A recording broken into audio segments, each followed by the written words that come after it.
L'abbaye Saint-Victor de Marseille est fondée au 5e siècle par Jean Cassien, à proximité des tombes de martyrs de Marseille, parmi lesquels Saint Victor de Marseille, décédé en 303 ou 304, qui lui donne son nom. L'abbaye prend une importance considérable au tournant du premier millénaire, par son rayonnement dans toute la Provence. L'un de ses abbés, Guillaume de Grimoire, est élu pape en 1362, sous le nom d'Urbain V. À partir du XVe siècle, l'abbaye entame un déclin irrémédiable. Depuis plus de 1500 ans, Saint-Victor est l'un des hauts lieux du catholicisme, dans le sud de la France, et bien que le monastère ait été démantelé à la Révolution, l'église reste toujours affectée au culte. En 1968, le maire de Marseille, Gaston Defferre, fait replacer dans les cryptes de l'abbaye la riche collection de sarcophages de la fin du IVe siècle, à la première moitié du Ve siècle, que contenait l'église. Ces sarcophages étaient précédemment exposés au musée du château Borelli. Ce transfert fait de l'abbaye de Saint-Victor le musée d'art chrétien du premier millénaire, le plus important en Provence, après celui d'Arles. L'abbaye fait l'objet d'un classement au titre des monuments historiques par la liste de 1840, et par la liste de 1862. En 1934, l'abbatiale est élevée au rang de basilique mineure, par le pape Pie XI. Histoire de l'abbaye, et les premiers établissements chrétiens. Le site d'une nécropole grecque et romaine. L'église abbatiale est bâtie sur l'emplacement d'une ancienne carrière, exploitée à l'époque hellénistique. La galerie à ciel ouvert atteignait sa plus grande profondeur, à l'aplomb de l'actuelle chapelle Saint-André, située dans la crypte de l'abbaye, sous la tour d'Isarne, où se trouve l'entrée actuelle. Cet emplacement sert ensuite à l'époque grecque et romaine de lieu de sépulture, s'étendant sur une zone assez vaste, et devient le troisième lieu de sépulture de la ville, sur la rive sud du Vieux-Port. Le nom de la rue Sainte conserve le souvenir de cette implantation. Plusieurs sites sont découverts, non seulement sous et autour de l'abbaye, mais également à proximité du bassin de carénage, où des tombes sont trouvées au cours de la réalisation de ce plan d'eau, et de la gare du tunnel Prado-Carénage. Les signes d'un culte chrétien au IVe siècle. Sur ce site, occupé par cette vaste nécropole, est établie une fondation paléo-chrétienne en partie rupestre, qui aurait pu recevoir les corps de martyrs. D'après Grégoire de Tours, les débuts de la mission chrétienne en Gaule remontent au milieu du IIIe siècle. Les travaux les plus récents des historiens confirment cette présence active des chrétiens, à partir du IVe siècle à Marseille, et place les citations de la venue de Sainte Marie-Madeleine, de Saint Lazare, ou des martyrs des 1er et 2e siècles, au rang des légendes. Le dépôt lapidaire, qui occupe l'ancienne sacristie de la crypte de Saint-Victor, contient une plaque de marbre retrouvée en 1839, sur laquelle figure une inscription célèbre, incomplète sur ses deux bords. Celle-ci fait l'objet d'une controverse, depuis de nombreuses années, car elle peut, selon l'interprétation, démontrer l'ancienneté du martyrologe marseillais. Deux hypothèses sont envisagées, selon la restitution proposée pour le texte manquant. Pour certains, il s'agirait d'une inscription chrétienne rappelant le martyre de Volusianus et Fortunatus, ayant péri par le feu durant la persécution d'Eudès, au milieu du IIIe siècle. Le symbole de l'encre, que l'on trouve, était l'un des signes adoptés par les chrétiens, et les formules employées ne permettraient pas de doute. Pour d'autres historiens plus récents, il s'agirait simplement d'une inscription, commémorant la mémoire de deux marins victimes d'un naufrage. Dans ce cimetière paléo-chrétien aurait pu être enterré Saint Victor. Ce personnage, aussi célèbre que mal connu, serait un officier chrétien, mis à mort vers 290, sur ordre de l'empereur Maximien. Certains repoussent la date de son martyre au 21 juillet 303, ou 304. Première construction du 5e siècle. L'église marseillaise se structure au tout début du 4e siècle, ainsi qu'en témoigne la présence d'un évêque de Marseille, Oresius, au concile d'Arles, en 314. L'un de ses successeurs, Proculus ou Procule, 380-430, construit un bâtiment constitué par l'actuelle chapelle Notre-Dame de la Confition, et l'atrium est qui sera transformé au XIe siècle, en crypte par l'édification de l'église abbatiale. L'axe général de cette construction est nord-sud, donc perpendiculaire à l'orientation est-ouest de l'église supérieure actuelle. Une restitution de ce monument paléo-chrétien a été proposée par Michel Fixot. Proculus veut ainsi affirmer le rôle prééminent de Marseille face à Arles, pourtant principale place religieuse de la province viennoise, au sein du duché de Bourgogne. Cette rivalité religieuse et politique entre Marseille et Arles va marquer l'histoire de Saint-Victor jusqu'à l'intégration de la Provence, dans le royaume de France au XVe siècle, à la mort du roi René. Selon la tradition, le monastère est fondé par Jean Cassien. Après un long séjour auprès des moines anachorètes d'Égypte, il débarque à Marseille en 416, amené sans doute par Lazare, évêque d'Aix, qui l'aurait rencontré l'année précédente en Palestine, au concile de Diospolie. Cassien reste à Marseille jusqu'à sa mort, entre 433 et 435. Il rassemble des disciples, et écrit d'importants ouvrages qui servent de règles de vie, et de base de réflexion, à ce qu'attire le monachisme. Ainsi les instructions cénobitiques, ou les conférences des pères. Ces œuvres connaissent un fort retentissement, et sont recommandées par saint Benoît, à ses disciples. Jean Cassien, s'il n'est pas le créateur des monastères en Gaule, puisqu'Honorat d'Arles en avait fondé un à Lérins, vers 410, ou Saint-Martin dans le nord, comme Ligugé près de Poitiers, 361, ou Marmoutier près de Tours, 372, il est toutefois le premier à les situer en milieu urbain. Il aurait fondé à Marseille deux monastères, un pour les femmes, l'abbaye Saint-Sauveur, qui se situait au sud de la place de l'Anche, l'autre pour les hommes, au sud du Vieux-Port, l'abbaye Saint-Victor. Pour certains historiens, l'emplacement exact de ces monastères n'est pas connu. Ces installations sont possibles mais pas prouvées. En revanche, ce qui est certain, c'est l'élévation au 5e siècle, sur le site de Saint-Victor, d'un bâtiment de pèlerinage. Leur vocation urbaine et visibilité en font rapidement des lieux de formation importants et prestigieux, contribuant à la renommée de la vie spirituelle de Marseille, au 5e siècle. Les positions doctrinales, inspirées par le semi-pélagianisme, contribuent à créer une véritable école des prêtres de Marseille, et susciter de nombreux débats théologiques. La richesse spirituelle de la ville, le retentissement de ces débats qui après les discussions soulevées par Cassien, portent sur les doctrines de Salvien de Marseille. Tout ceci se produit au cœur d'une cité, qui continue à se développer au temps des barbares, au long du VIe siècle. Après cette brillante époque, l'église de Marseille entre dans une période de turbulence. Pendant les 2 tiers du VIe siècle, on ne peut citer les noms d'aucun évêque. Après l'évêque Pierre, attesté au début du 7e siècle, il n'y a plus aucun nom pendant un siècle et demi. Il s'agit de la preuve d'un désordre généralisé, qui se répercute sur l'abbaye de Saint-Victor.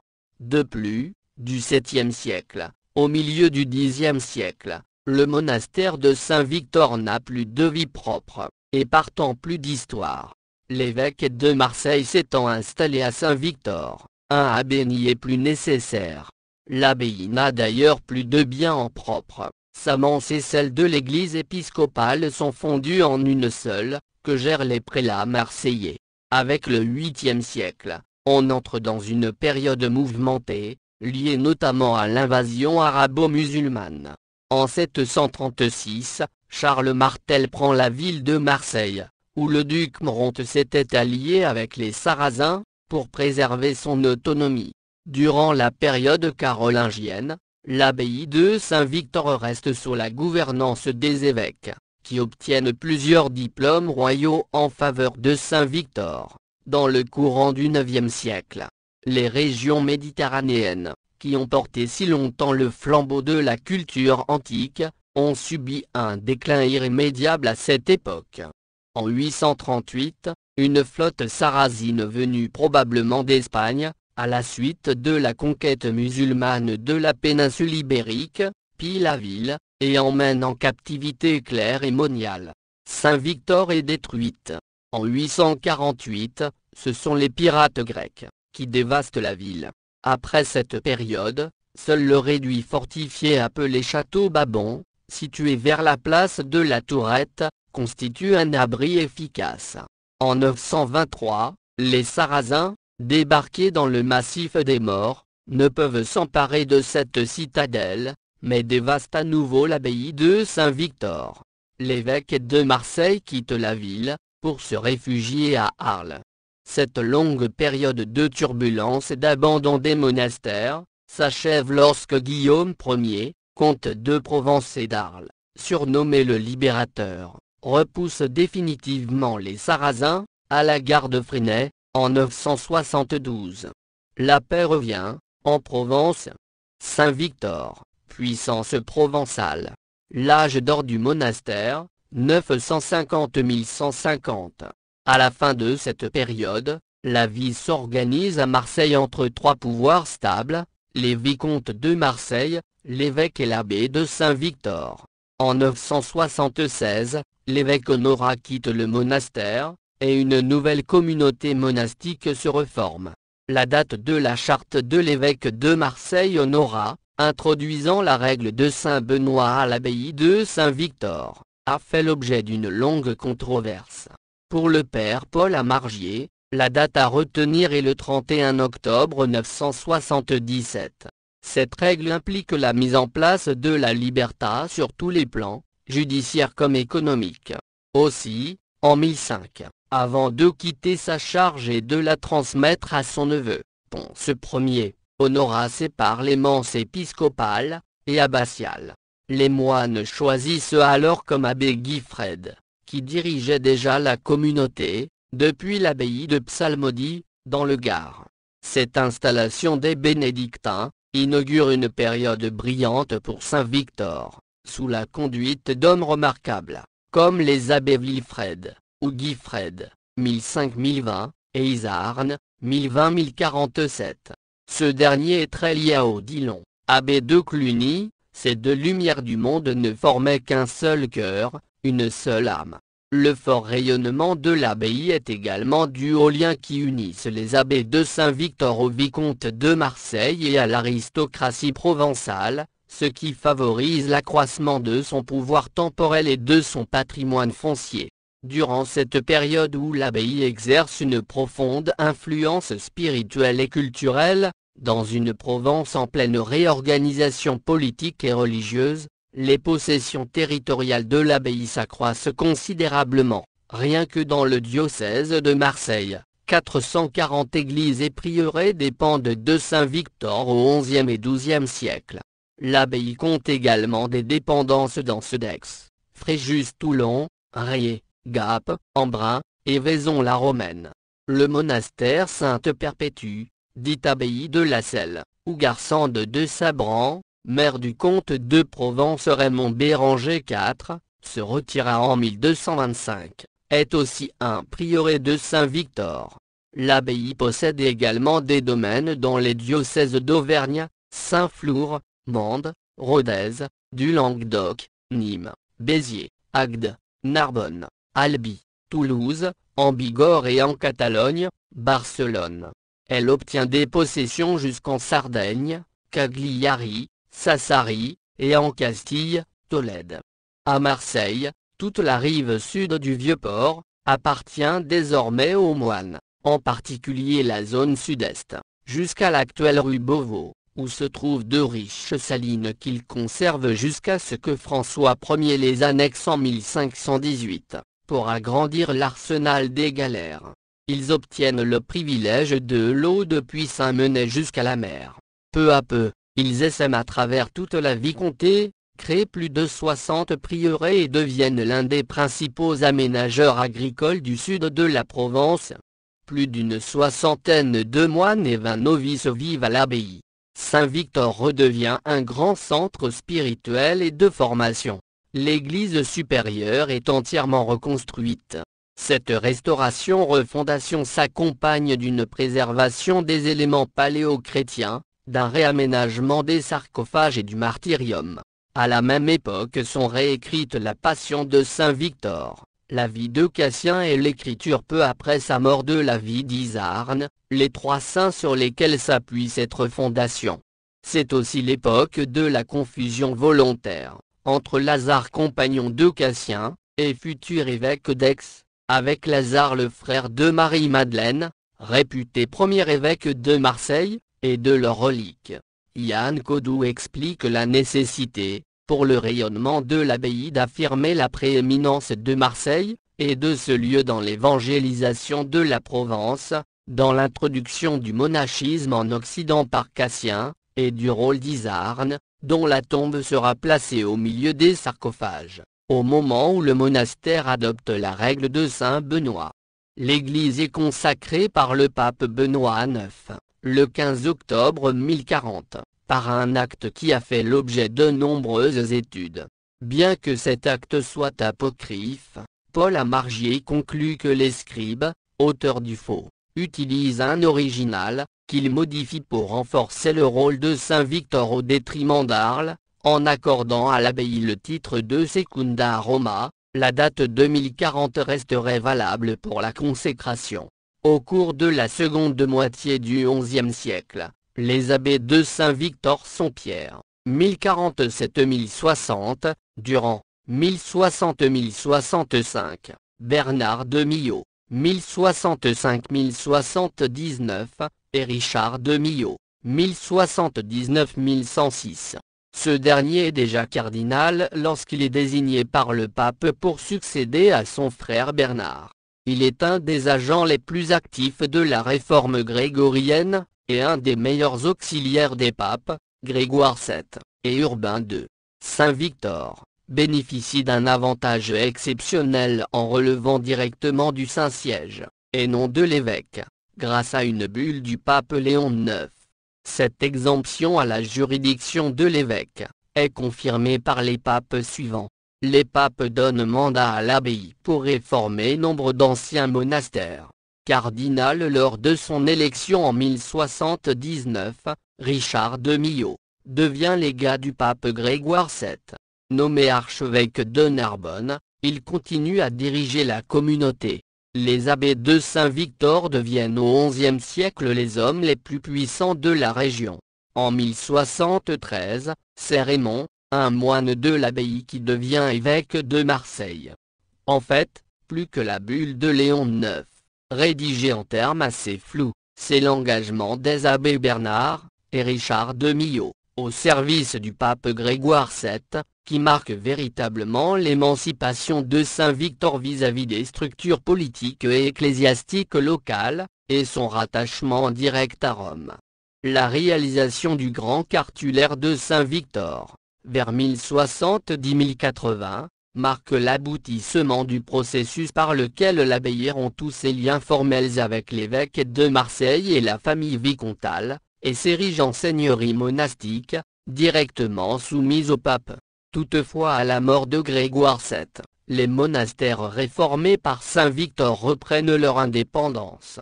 À partir du milieu du XIIe siècle, des difficultés apparaissent, lorsque la Provence devient un enjeu entre les comtes de Toulouse et les rois d'Aragon. Les revenus des prieurés et des églises rentrent peu ou mal. L'abbaye doit recourir à des emprunts, et se trouve dans le dernier quart du XIIe siècle, écrasée de dettes. Vers 1182, le pape Lucius III permet des aliénations de biens. Le monastère est obligé d'emprunter à des prêteurs juifs qui seront dédommagés par l'évêque de Fréjus. Une autre difficulté apparaît avec la revendication d'un pouvoir économique et politique, par la bourgeoisie en formation qui crée en 1188, la confrérie du Saint-Esprit. Ils vont peu à peu s'immiscer dans les jeux de pouvoir anciennement réservés à l'abbé, à l'évêque et au vicomte. Le 25 juin 1188, une bulle pontificale prescrit une meilleure administration, mais la situation continue de se dégrader, et la discipline se relâche, absence de vie commune, vœux de pauvreté non observés, et bibliothèque mise au pillage. Les papes Célestin III et Innocent III essayent de restaurer la discipline dans l'abbaye.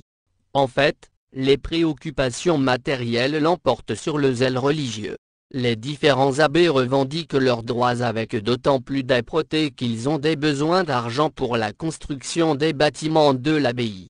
Les abbés ont sous leur dépendance tout le rivage sud du Vieux-Port, avec les Salines ainsi qu'une zone comprise entre le plan Saint-Michel, place Jean Jaurès, et la colline Notre-Dame de la Garde, ainsi qu'une partie de la vallée de l'Uvaune, avec ses béals, canaux, et les moulins.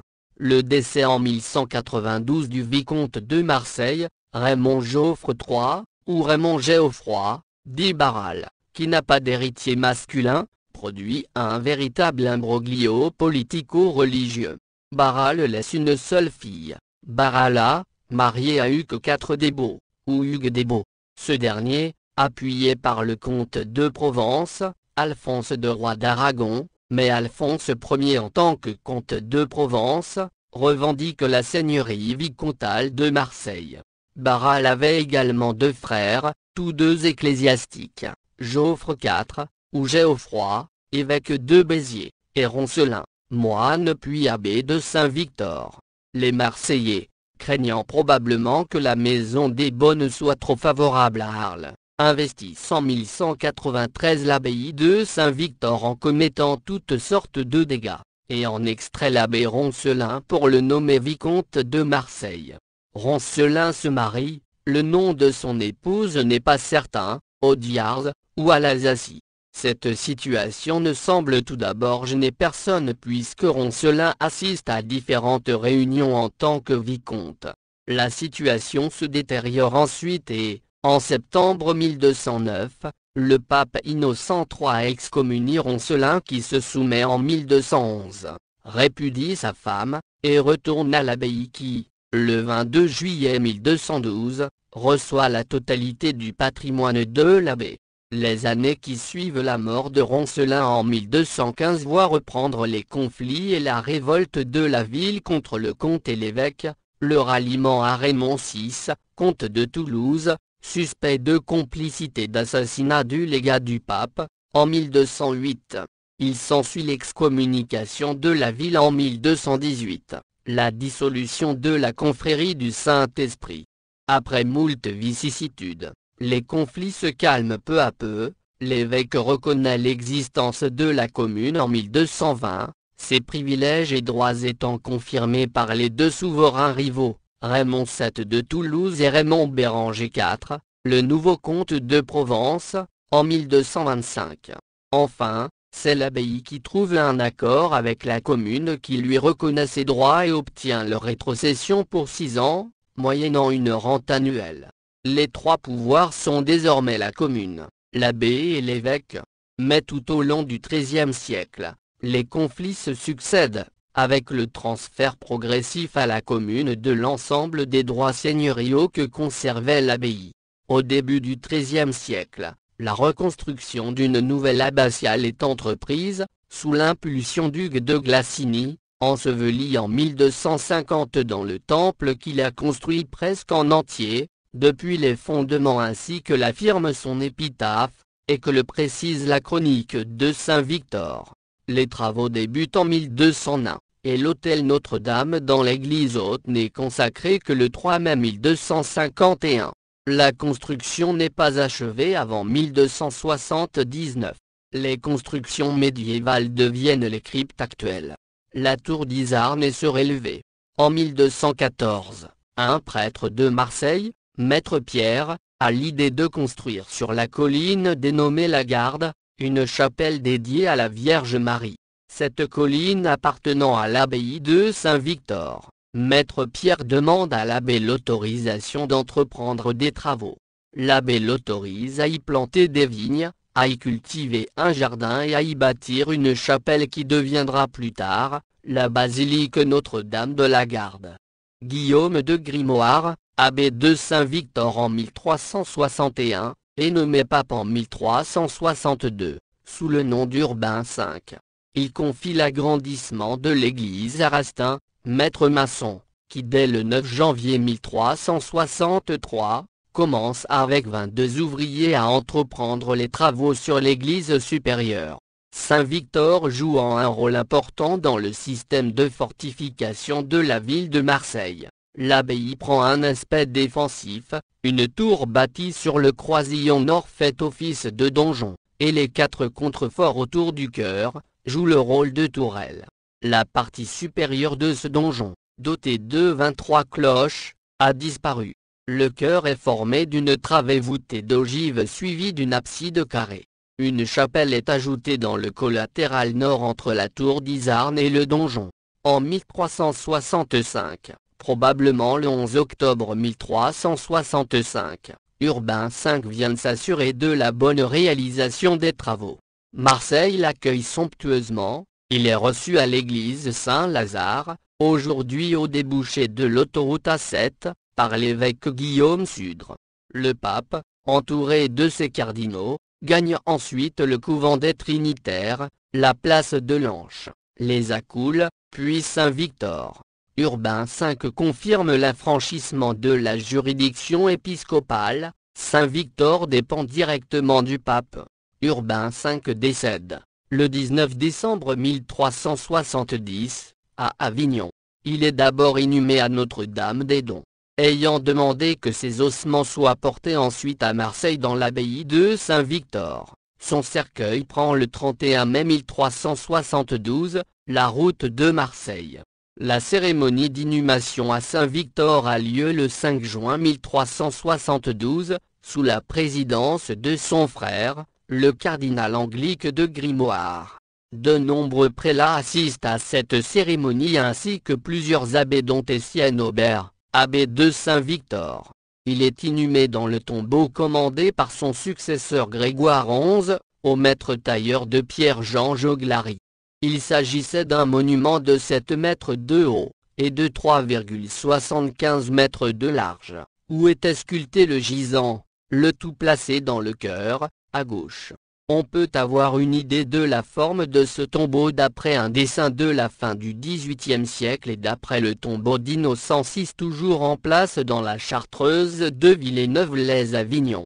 Ce tombeau d'Urbain V a malheureusement disparu. On discerne sur le mur du chœur les traces des colonnes et du pinacle arraché, c'est, avec une série de arcs trilobés en pierre, tout ce qui reste du monument, démonté à la fin de l'Ancien Régime, et dont on ne sait s'il a été dispersé ou trop bien caché. Le gisant placé en 1980, est un moulage de celui qui se trouvait sur le cénotaphe de l'ancienne église de Saint-Martial à Avignon. Le cercueil, qui était cerclé de fer, et couvert de velours n'a pas été retrouvé. Les enrichissements dus à Urbain V, marquent une des dernières grandes périodes de l'abbaye, qui souffre, comme le reste de la Provence, et de la ville, des ravages de la peste, 1348, puis des conflits incessants, des grandes compagnies, des désastres multiples de la guerre de Cent Ans. Ce n'est qu'après 1430 que la vie renaît progressivement. Au début du XVe siècle, l'abbaye donne asile à l'antipape, Pierre de Lune, dit Benoît XIII, qui avait dû s'enfuir d'Avignon avant de regagner l'Espagne. L'antipape siège à 2 reprises dans l'abbaye de Saint-Victor, en 1404 et 1407, qui devient, pendant plusieurs mois, le véritable siège de la cour pontificale. Ces séjours coûtent fort cher à l'abbaye.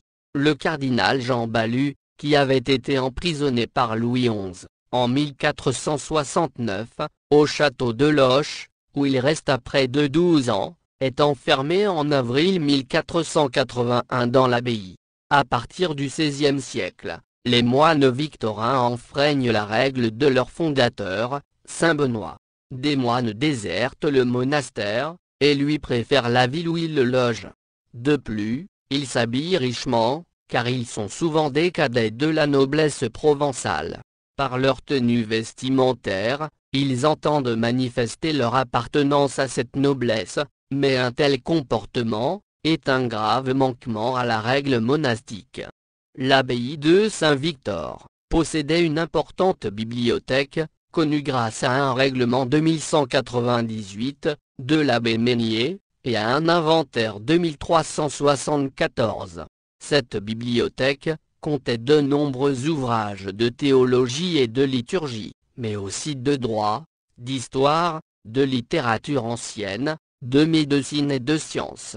Pour expliquer la disparition de cette bibliothèque, et se basant sur le passage de Louis-Antoine de Rufy, qui écrivait en 1696, la plupart des manuscrits de cette bibliothèque furent portés en France. L'érudit J.-Abbé Mortreuil suppose que Julien de Médicis, abbé de Saint-Victor de 1570 à 1584, avait offert à sa parente, la reine Catherine de Médicis, les manuscrits de son abbaye. Cette hypothèse provoqua une violente polémique entre Mortreuil et Augustin Fabre, qui suppose, sans aucune preuve, que c'était Richelieu qui s'était fait donner la plupart des livres. Pendant la Ligue, sous la dictature de Charles de Cazox, l'abbaye est prise par les hommes du duc de Savoie, placés sous la conduite de Méaulan, gouverneur de Notre-Dame de la Garde, puis reprise par les Marseillais.